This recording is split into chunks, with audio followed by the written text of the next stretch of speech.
Une pétition en ligne pour la sauvegarde de l'aromathérapie revendique plus de 200 000 signatures. L'Agence nationale de sécurité du médicament veut simplement instaurer une clarification des propriétés de ces huiles. L'ANSM a circonscrit 15 huiles essentielles potentiellement dangereuses à la vente en pharmacie. Une pétition pour la sauvegarde de l'aromathérapie française et l'usage libre des huiles essentielles prend de l'ampleur. Les pétitionnaires veulent dénoncer la politique de l'Agence nationale de sécurité du médicament. L'ANSM veut de toute évidence en finir avec les huiles essentielles en vente libre. La machine à détruire les huiles essentielles est bel et bien lancée, et si on ne fait rien, il sera bientôt trop tard car leur plan est déjà bien avancé, alarme Guillaume Chopin de l'association Santé Naturelle sur le site consacré à sa pétition adressée à la ministre de la Santé, Agnès Buzyn.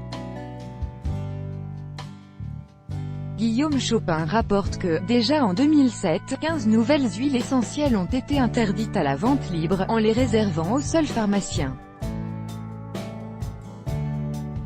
Il ajoute que le plus grand site français d'aromathérapie, qu'il qualifie d'entreprise familiale installée dans le Luberon, vient d'être mis en demeure par les agents de l'ANSM et traité comme des bandits de grand chemin ou des dealers de drogue.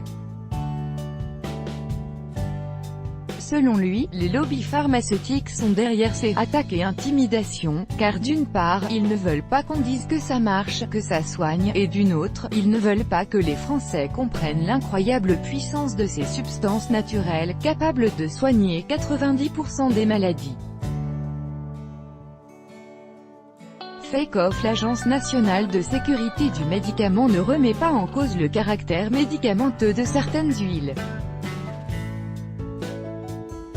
Sur son site, elle explique qu'une huile essentielle est considérée comme un médicament si elle est présentée comme ayant des propriétés pour soigner ou prévenir des maladies humaines ou lorsqu'elle a une action pharmacologique, immunologique ou métabolique.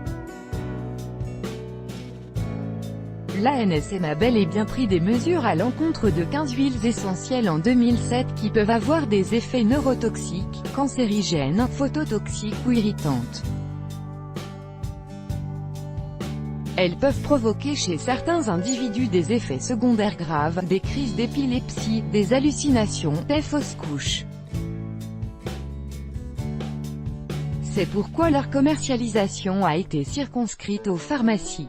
En mars 2017, La Voix du Nord a révélé que 141 personnes, principalement des bébés, ont été intoxiquées à cause de mauvais dosage dans les eaux de France. Le quotidien relevait qu'en 15 ans, plus de 1170 cas d'intoxication ont été recensés dans la région.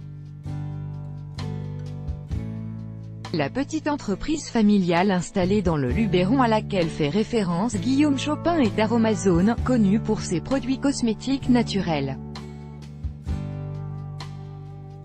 Elle a fait l'objet, en octobre 2017, d'une injonction de l'ANSM qui a inspecté l'étiquetage des produits vendus en boutique. Il a été notamment reproché à la société de commercialiser des produits tout en indiquant qu'ils peuvent être mélangés à tout autre produit cosmétique par les consommateurs. L'agence a relevé également que certains produits à finalité autre que cosmétique ont été mis sur le marché sans répondre à la réglementation en vigueur. Guillaume Chopin, à l'origine de la pétition, est connu pour avoir lancé d'autres campagnes contre la normalisation des 11 vaccins pour les nourrissons ou le Levothyrox. Plus grand que vous souhaitez que l'équipe de la rubrique Fake Off vérifie une info, réagissez dans les commentaires ou envoyez un mail à l'adresse contribution@20minutes.fr. 20 minutes est partenaire de Facebook pour lutter contre les fake news.